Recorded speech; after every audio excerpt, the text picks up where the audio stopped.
All right, guys, welcome back to another Big Buck Blueprint. We've got the first deer of this season that just hit the dirt this past weekend in Kentucky, 190 inches. Nathan, can't wait to get in this thing. 147 acres is what he took this deer on.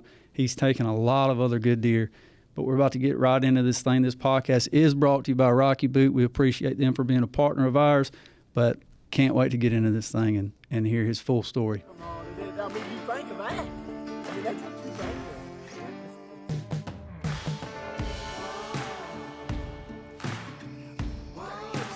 Boys, give me 5, boys.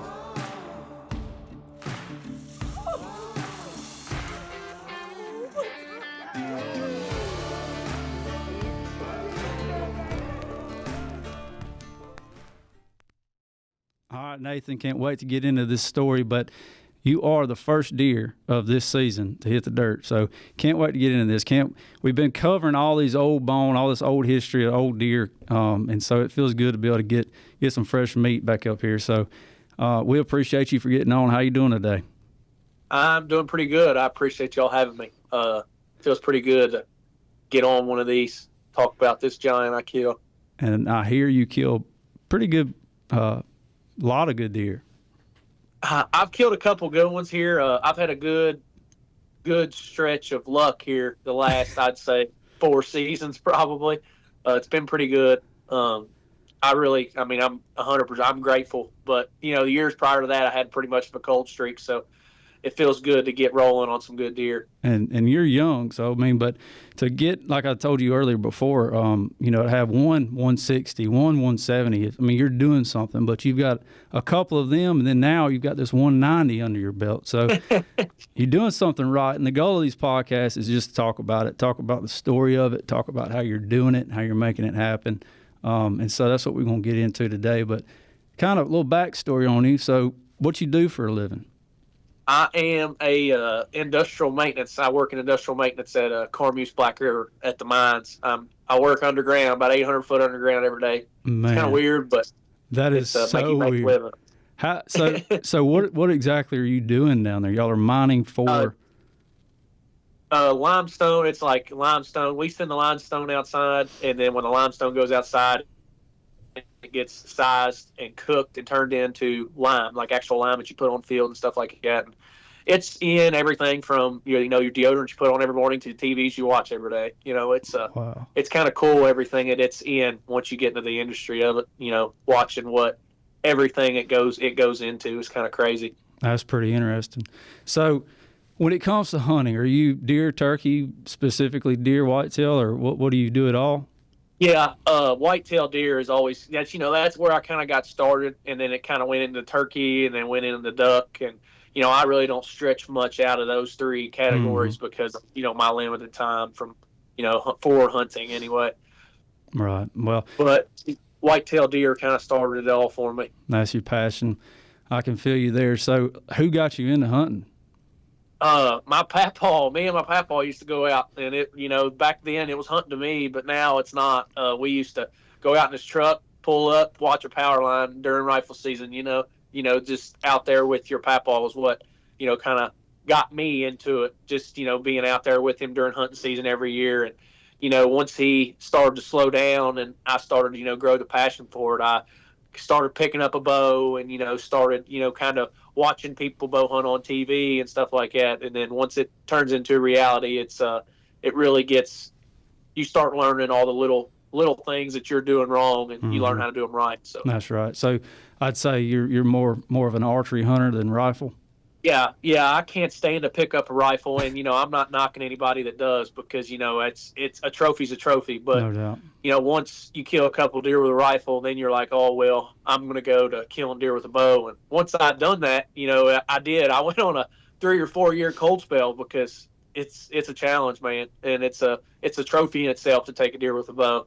No doubt, man. So it's definitely rewarding once you make it all happen, especially on a mature deer like that. And I can't wait to get into this one. But Kentucky, I can't speak enough for Kentucky. I've said it in previous podcasts, but I hate saying this, and we're bringing attention to y'all's state, but man, there's some big ones that come out of it. It used to be somewhat of a sleeper state. We've heard that term, But now there's just so many good deer, and I don't know what it is, but I don't know if it's larger pieces of property. I know a lot of deer we cover is a lot of hills and hollers, so deer can hide and get away. There's a lot of ag in the state. But when it comes to your property, where are you hunting? What are you hunting? Is it thicket? Is it ag? What's the layout? Man, to be honest with you, if you rolled by this farm on the road, you'd be like, you wouldn't think anything of it. It's a lot of woods. It don't have no ag on it. It's got 2 grown-up hay fields. It's got a lot of, CRP. It's got a lot of cover-wise, and it's been logged before, so it's got a lot of that undergrowth, a lot of good core bedding, south-facing bedding, and stuff like that. And once I've learned and come to learn the property, it's very good. But to meet the eye, you wouldn't be like, oh man, I want to hunt there. Right. And it's for northern Kentucky, I mean, there's been a lot of big deer taken around this area, but to take 160s, 170s are big deer, and then you hit this 190s, you're like, oh, I've really done something here. And it still really didn't set into me till a couple of days after, because I had I'm sitting there looking at pictures, and 175, 180 was crossing my mind, but when they put a tape on him and you're like, oh this deer's really that big. So right. It can be deceiving too on those trail cameras. I mean, you see them, and a 160 looks like a 190. I mean, they can look, it might be a surprise. It could be ground shrinkage. It could be ground increase. You don't really know until you see him on the hoof. So this property, 100, I think you told me before, 140. 140, yeah, okay. About 147 acres. So smaller tract. And that's another thing. I love debunking that every podcast, because the ones that are like, I killed it on 10 acres, that's the best ones. Like, I love those because we have so many people on here who say, well, if you have all that money and you have all those thousands of acres, no, you can do it. A blue-collar guy working 800 feet underground in a mining, I mean, you're making it happen on 147 acres. I mean, that says a lot. I mean, and that gives inspiration to hunters, young, old, throughout. I mean, to be able to know what to do and how to go do it. So that's what I'm excited about today, is just to be able to dive into that with you and figure out, so this property, how did you obtain it? Did it just happen since you door knock? It's funny. There's a little garage, a little local garage I worked in through high school. That's kind of where I was. That's where I spent my time. I was never big in the books. I was big into making money. And, my work base was working out of this garage.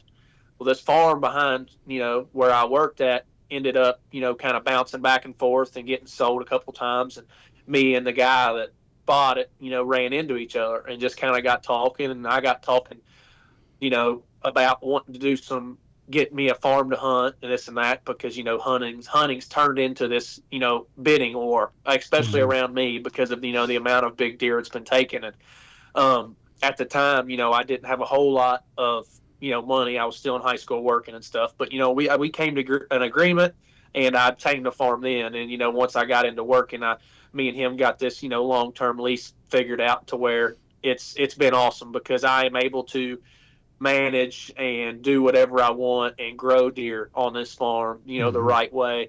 Even with the amount of outside pressure I got around me, I'm still able to, hunt this farm the right way. And I think that's kind of led to some of my success on. That definitely matters a lot, man. So how many years have you been hunting this property? It'll be 2022 is the first year I got it.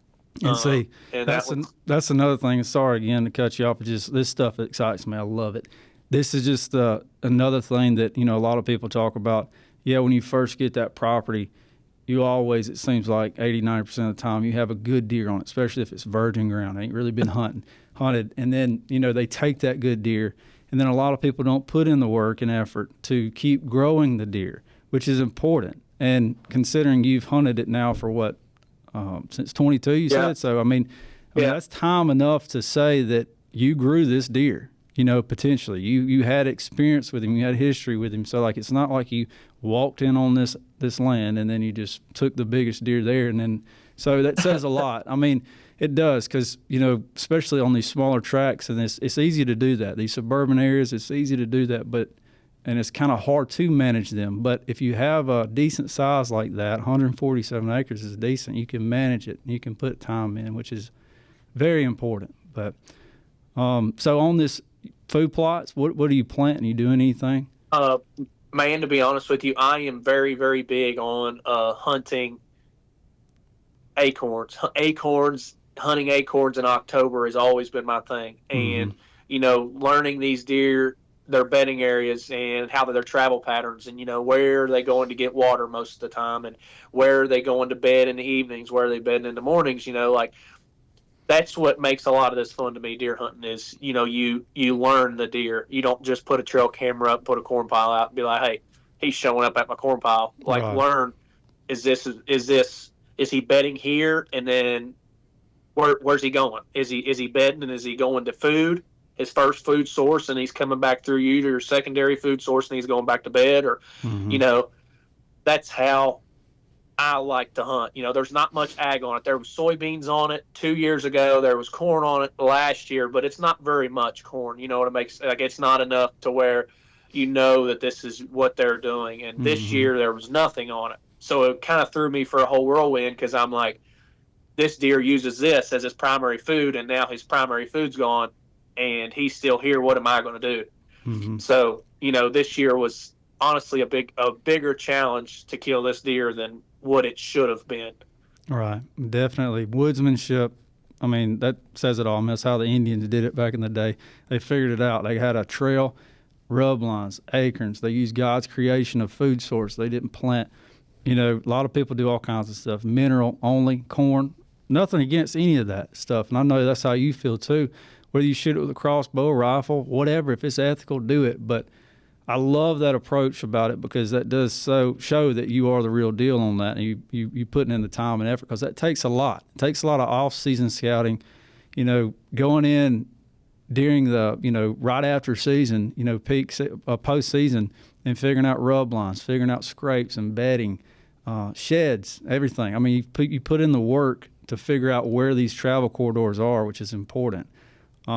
So this deer in particular, obviously you figured him out because he's got him. Yeah. But so let's go into it, dude. Let's just get straight into this story. I can't not wait. It's 190 inches is what we ended up got. We got Dale Weddle.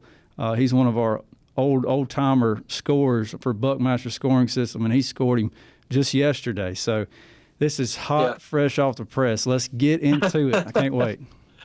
Oh, well, man, first off is, 2022 rolls around and, I didn't really have the farm for that long, but there was this 6-pointer that it was really unique. He went out and just had these squiggles. I mean, it just had this unique, real thin pencil rack, but kind of a big frame for a 6-pointer. And I was like, oh, man, that's pretty cool, whatever. Found the shed, didn't think nothing of it then.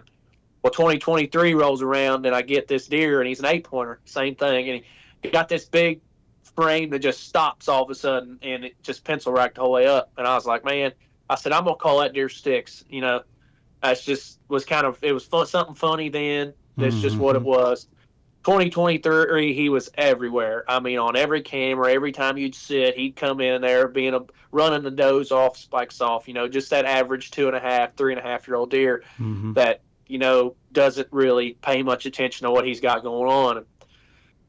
Ended up finding one antler from 2023 again, same side, and 2024 rolls around, and I'm like, man, didn't think Sticks was going to go from this 80-inch dumb, you say, deer to I start getting pictures of this deer that's like, oh, what deer is that? What deer is that? Where did this deer come from? And I get looking back at pictures, and his frame starts to develop, and I'm like, that is Sticks. And it blew me away because this deer goes from 80 inches to mid 150s all day long, mid 150s. And I'm just like, what's happened here? Like, why is this deer going from 2 to 3 or 3 to 4, whatever jump he made? Why is he making this much of a jump? Like, there's nothing crazy here for him to eat. Didn't really care at the time, but really got watching him. And I'm like, do I let this young stud go? That's where I'm at. Like I said, I've always said I'll never shoot a big 3-year-old or a big 4-year-old, or I've always said that. But then this deer comes in would be the biggest full velvet deer I've ever killed. And That's I'm like, hard. how do you pass a deer like this? Well, I had another deer in there that was older. He was wounded from the year before, had a smaller side, and I was like, as bad as I hated to, I said that's the deer I'm going to hunt. And what do you know? Opening day of 2024, Sticks comes in there full velvet, putting on a show. I mean, running deer off, full velvet. I mean, 155, 160 class buck, and I'm sitting there like, what are you really letting this deer go? You know, Yeah. like you're sitting there thinking in your mind, you're like, my whole life I've wanted to kill a full velvet 150, 160, and I'm watching one. He drops his velvet and I mean loses everything and goes back to the name I've always called him, Sticks. And just pencil rack, big frame, big tines. I mean, he had it all, but no mass. Yeah. And, you know, ended up just disappearing. And a guy that I work with down at the mine said, man, look at this deer I just had show up. And this is in rifle season. And, you know, Sticks is gone. I tagged out November 1st on, you know, a 160-inch 9-pointer that I killed. And, you know, Sticks was kind of more towards the back of my mind because, you know, that was next year's worry. And this guy that I work with shows me a picture of work. And I'm like, why is he that far away? And right then, I was like, how far was it? I'd say close to 2 miles, a mile and a half, 2 miles. I mean, it was straight down the holler, but it was like 3 roads over. Wow. And I'm like, why is he that far? I was like, he'll never make it back to me. And then, you know, that deer was scratched off because, you know, usually when deer make that travel during rifle season, right in the heart of it. They're dead. And, you know, I kept my reveals out, kept running cameras. I had a big hayfield with a box blind in it that, you know, I was always my rifle hunting spot if it came down to it. And never really worried about it. Well, Christmas Day, I'm sitting at Christmas dinner and a reveal notification comes across my phone. I mean, it just Sticks standing in the middle of a field daylight with his head up eating corn with some turkeys. And I'm like, he made it. You know, he might have really made it. And, you know, roll into this year. And, you know, I kind of feel like I'm rambling on, but I can talk about this deer. I could talk about this deer all day. I mean, put these cameras out, 2025, old mineral lick. It's been there ever since I got this farm 2022. And the first morning I put this camera out, this giant, huge, wide deer sitting there eating on this stump. And I'm like, holy crap, what is that deer? You know, because this deer had mass and this deer had it all, you know, and he's only had 2-inch tines at this point. I mean, it was just on a mineral lick.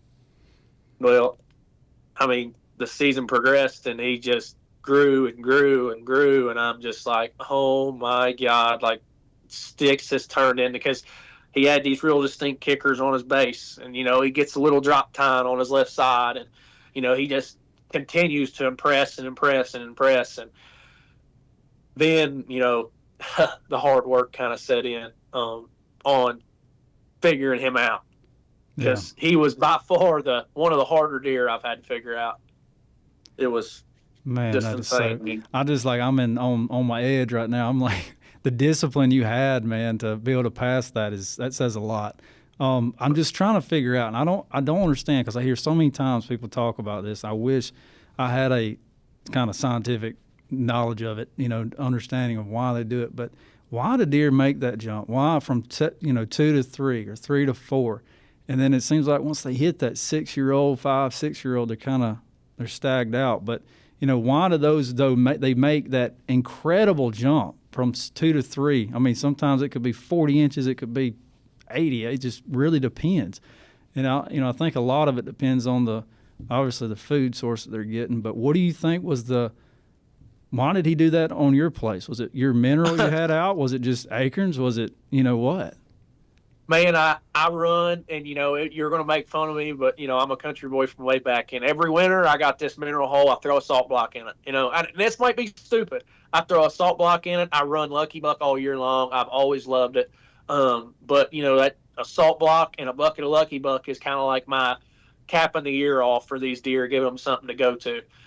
And, like you said about me passing that deer, my girlfriend was like mad as fire at me because I sent her a video of him eating, and she's like, that's the stupidest thing you could ever do, blah, blah, blah. You're Yeah. passing an absolute giant. What are you thinking, blah, blah, blah. Yeah. And, every time I'd pass him, I'd send her little pictures of him and be like, hey, look. And she'd always text me back with, you're an idiot or you stupid. Just Yeah. always bashing me, telling me about how dumb I was. People I'm working with, I'd show them pictures of him eating in front of me. And they're like, what's wrong with you? That's a giant, blah, blah, blah. But It's it worth just, it. I mean, it's Yeah, like I you mean, got the if you wanna pictures kill- now. I saw the picture of your girlfriend right there with you, and I know you got the pictures now of this sucker. I mean, this is why. This right here, 190 inches is why. If you want to Yeah. know, dude, it takes discipline, and I'm telling you, I've done it on two-year-olds, and I'm like, I'm doing something. 120-inch 8-point. Yeah. I'm hoping he's going to be a 140 next year, but I've never done anything to that capacity, and dude, that says a lot. It's terrible, genuinely, because as he walks off, you're like, man, Yeah. I just messed up. Yeah. Well, so let's get into the actual hunt. So obviously you got him on opening weekend of Kentucky's archery, and let's go into that. So kind of your stand placement. I know you obviously figured him out, like we said. Were you on a main trail? Were you on an acorn flat? What was the? Yeah, kind of, sort of. There's a main south-facing bedding that's kind of like my little shed hole. When it's south-facing, it's thick, it's been logged, it's got a lot of undergrowth in it, and these deer love it. It's like their core bedding is what always call it. And this core bedding has a CRP field on top, and then acorns on the other side, and then it's got acorns on this side. So, these deer are going one way or the other to travel through these, in and out of this bedding area. And this deer necessarily has always traveled one certain way out of this bedding. It's just kind of his normal. And last year I picked up on it some, but he wasn't my worry last year. And then this year, once I started getting pictures of him, I mean, he was just switched everything up. He was everywhere. Like night 1, he'd show up here. Night 2, he'd show up here. So I ended up staying, the best advice I can give about this and how I killed this deer on this specific thing is I stayed so far out of his core that it killed me, because there was a lot of times that I wasn't getting pictures of him, and it sucked, but I was as far away from him as I could be. And I brought 2 spots on 2 different winds that this deer was going to regularly, and it was easy ins, easy outs. Get in and out of there without a trouble, get in there and will not affect him at all. And it kind of came down to the week before, he was Monday night, he was at stand 1, and Tuesday night he was at stand 2, and then Wednesday morning, he was at stand 2 again. And then Wednesday evening, he was back at stand 1. And I'm sitting here like, my girlfriend's like, what are you going to do? And I'm sitting here like, what do you do? And I told her, I was like, I got a good wind all weekend over here on the, it would be the east side of the farm. I said, I got a good wind there. I said, it's close to his bed. I said, I just got to make sure I get in and out of there really quiet and just, get in there and put the time in the seat. Never hunted this stand before. I hung it just for this deer this year. And Saturday morning, I went in there 100% hopeful, because 10 o'clock in the morning was kind of his time. And that was, to me, a deer rolling through there at 10 o'clock in the morning in September was going to bed. Like, that's what he was doing at 10 o'clock, was going to bed down for the day. And I get in there, I sit to 11, no sign of him.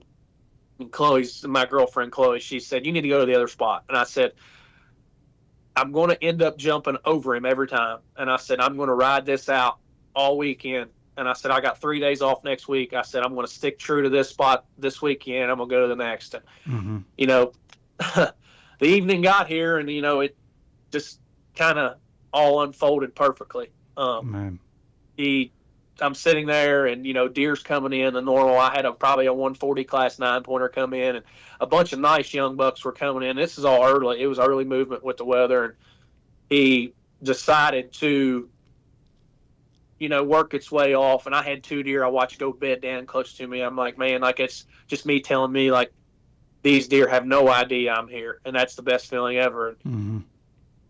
Everything gets quiet. I'm getting bored. I'm thirsty as heck. This deer's bedding down close to me. I can't get my freaking water out of my backpack, so I'm like, I'm going to sit here and play my card game. And I was sitting there playing a card game, and this 8-pointer that ran with my big buck comes up.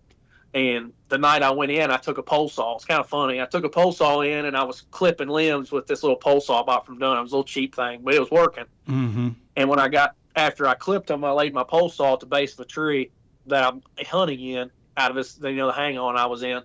And I hear something walking, didn't think it was a deer. I was too focused on my phone, and it's embarrassing to say, but it's funny too, because when I know it's a deer at, 5 feet, I'm like, oh, I just messed up. Yeah. So I look over my shoulder. That buck that runs with him is sniffing this pole saw on the ground. Oh, wow. And I said, I'm done. Yeah. That's what I said. I literally had my phone's in my hand. The buck that runs with him's at my feet. I'm like, I'm done. So I go to turn around to slide my phone back in my bag. And as I straighten my body up and square up to in front of me, this buck is standing at 10 yards. Good gosh, I have no man. idea how he got there, man. I really don't. I don't have a clue. He snuck around and you're so focused on him. That's incredible. I mean, and people think that deer care about that stuff. I mean, they're just curious. They just want to know what's up. They're like, this is something that's not supposed to be here. Let me figure it out. But, Yeah. That's interesting. So he was standing there right in front of you. So what happened next? Well, man, I kind of crap the bed, if that makes sense. I'm sitting here with my phone in my hand, bow on my hanger. I'm just Stuck. deer in the headlights, literally. Yeah. I'm like, I messed it up. I've messed everything up. I was not paying attention. I completely messed up, and it's embarrassing for me to tell this story because I want to tell you all like, oh man, I knew he was coming down this trail at 40 yards at 7:30, and I knew when he was coming. Which no, I didn't. I didn't have a clue when I was going to see him, yeah. And that's just reality of it. So I was buying the time, and I get my phone slipped in my pocket, and I get my bow in my hand, and I spin around, and I get squared up to where he's at, and I'm sitting here like there's no shooting lanes here. It's uphill from me. I'm 30 foot in the tree. This deer is up on this mountain. I mean, it's a steep hillside. Mm-hmm. And I said, he's almost eye level with me. I got a deer to my left. I got a deer underneath of me. I'm like, what am I going to do? So I spin my bow around. He goes to step. I get my rangefinder out, hit a spot, said 9 yards. I was like, now how am I going to do this? 9 yards? He is only 9 yards? Yeah. He was 12 yards when I turned around. Holy and, cow. Embarrassing to say, I'm sitting here playing a card game and had no idea he was there. But, that's beside the point. But, I get turned around, get squared up, everything's starting to feel good. I got a 9 yards. I'm like, how am I going to shoot? I have not shot 9 yards since I had my bear bow in the backyard with fixed field points in it. So I'm just sitting there like, okay. I was ready to go. I'm sitting down, could not stand up. Don't shoot sitting down. I never do. Everything's not going right. And he goes to step in that hole that I had. I draw back, and this other buck was watching me the whole time, blowing, hooks off running. And my heart sunk. I said, I just ruined it on the biggest deer of my life. And he's sitting there looking around. Well, he takes a step to, kind of go towards where that buck went. And as soon as he took that step, it was clear enough for me, and I let it go. And it was perfect shot. I mean, I put my 20-yard pin on the white of his belly, and, I smoked him. That is so freaking awesome. I mean, you can't get Man, you can't it's get crazy. All right. Hey, Nathan, I want to take a break right there and talk about our partners over at Rocky Boot. I really can't say enough about them. Me and my wife, we've actually been wearing them for about 10 to 15 years now. We wear them deer hunting, turkey hunting, bass fishing on the boat. We wear them just about any and everywhere we go. And I promise they have a boot or something for you. They have some really good apparel also. So check them out. And, hey, if you use Buckmasters 25 altogether, you can actually get 25% off of your next order. So I'll put the link in the description. That way you guys can check them out. But make sure you go over there and check out what all they got. So yeah, it was crazy. I mean, I knew I shot a big deer, and I'm watching him run off, and as he crests the hill, I mean, it like the turn weak in the knees, it hit me hard because this deer comes across the hill, sunshine through the trees, and this magnificent deer is running away from me, and I'm like, what did I just do? All the years I've put in hunting, all this time I've spent year after year, all my vacation time I've burned to kill deer half of this deer size. I just come in here opening day, all the notes and time and camera pictures and, studying this deer's core area and, everything that I've done. It just came finally to the ultimate goal of killing, a giant velvet deer, and it kind of didn't set in right away. I go down, look where I shot him at, go up, didn't find my arrow, which was kind of made me we feel weird about it. I knew I hit him good though, and I just left. I said, you know what, deer like this, still full velvet. I know where he's headed at. I know where he went. I'll leave. I'll go home, get the side by side, get a crew together to go track this deer, and pull into the house, hook the trailer up, start up my expedition, go to put it on the trailer. My phone rings. My girlfriend's hunting, close to the house. She calls me and she said, "Babe, I just shot the Big 10." I said, "Do what?" No way. This deer. Yeah. I said, "What?" Because I texted her and told her I shot my deer, and she didn't respond, and I didn't thought it was weird, but I didn't think nothing of it. Her name popped up. I said, "Why'd she call me? She's hunting. It's still daylight." And this deer that she had stopped showing up. We had no idea where he was, but that was the deer she wanted to kill. She was obsessed with him. Don't know why, but I set her up in an elevated blind and, made sure it was fed, dropped her off that day, and told her to sit in there, stay in there tight. And she calls me, and I just said, "No way, Chloe." I said, "No way you just shot your deer." She said, "Yeah, Woody, why are you answering me?" I said, "I shot mine." She said, "No way." Oh, it my was kind of gosh, weird. dude. That is so freaking exciting. Crazy. It was crazy. And I said, "Did you make a good shot?" And then, she kind of rubs it in my face. Said, "Oh, yeah, he died 50 yards. I'm like, "Oh, thanks. I didn't get that, but okay, I'm coming." Man. And her deer, just exceeded all expectations of both of us. We thought he was a mid 140s, low 150s class buck, which, he went 155, but her biggest deer to date is 139, and she shot it with a rifle, and she just got in compound bow. So that is she just got into it, and she killed a 155. Holy cow, man! Oh yeah, dude. How do women do that? My wife is the same way. She catches the 70-pound catfish and kills the biggest bird, and I'm like, how are you doing this? Like she killed her very first buck was like this 135-inch 8-point, and I'm like, I hunted my whole life. I didn't even see a deer like that. And like, you know what I mean? I swear. I'm so thankful and happy for her, obviously. And I know you are too, but that's a blessing, man. That is so cool. And I greatly appreciate you telling the truth, because there are some people out there who would just, "Oh, he come down the trail. Perfect," like he said. But for you to say you got caught with your pants down that says a lot about you. I did. And that says a lot too about, like, I hear so many of those stories too, man. I had to put my phone up. Like, I was on my phone. I was doing this. That's the truth, man. That's what happened. And that's what we want to hear. So y'all go, you recover her deer first, and then you go to yours? Yeah. Because it's kind of funny, because once I shot this deer, it was like my chest opened up. I'm like, "Everybody hear me. I got a freaking giant." Everything I've been holding in all year long, it's like, finally I can tell people. Yeah. I hit up one of my buddies that was in the woods, and he said, "Man, pretty good one." And I sent him a camera picture, and he said, "Holy F, I'm on my way." And that was all I got. And then, I called one of my buddies, Tad and Andrew. I hit them up, and they was like, and my buddy Andrew was the only one that has seen pictures of this deer, like he was the only one that's knew he was there. And he said, "Did you really just shoot that deer, or are you messing with me?" I said, "No, I'm not lying." Well, I kind of assemble a crew in 10 minutes. Once I tell them what deer we're tracking, they're there. Mm-hmm. One of them came from 40 minutes away. My buddy Chris Smoot, he said, "I'm on my way." And he jumps in the car and comes this way. And that's a real buddy. For you to keep keep it confidential, and we talked about that earlier. But man, these type of deer, you have to keep quiet. You can't tell your dang mama. You got to be quiet. You can't not tell anybody, man, because this is, it gets out, and that's how you end up losing them. It's cutthroat, man. And, but that's a true buddy for him to not even him get a picture, and you're like, "Wow, I thought we were buddies." And now trust me, when they got there. Once we was sitting there at the truck looking, we're all sitting there, and I ain't gonna lie, we're all sitting there with some bush light and looking at this deer, and we're like, "Oh God!" And they all looked at me like, "So you're telling me you had this deer all year and didn't tell me?" And then that's when the kind of criticism on my end came. I'm like, "Listen, I'm sorry. I'm sorry I had to." Yeah. All right, so y'all get in there and y'all recover him. So how far did he go? Let me hear that. I'd say probably 175, 180. I think There was a point in the track when we got to this creek where my arrow's floating in the water, and anybody that's tracked a deer, a lot of deer knows when you find an arrow in water, it's most of the time it's gut. And I'm like, I didn't find my arrow.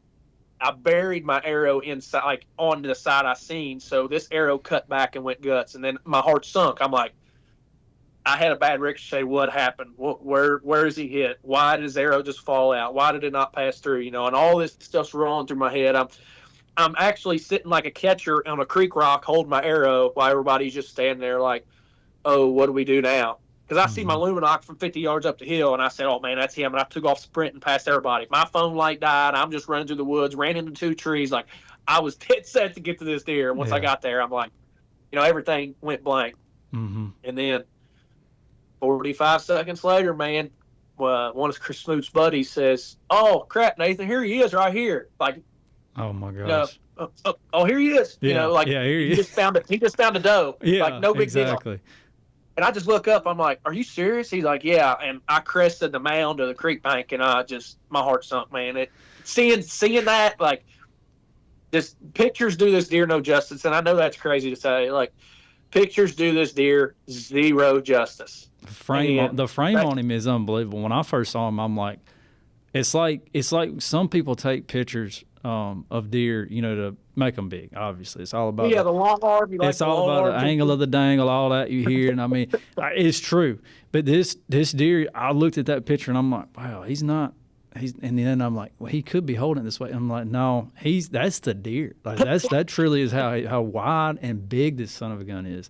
How wide was he?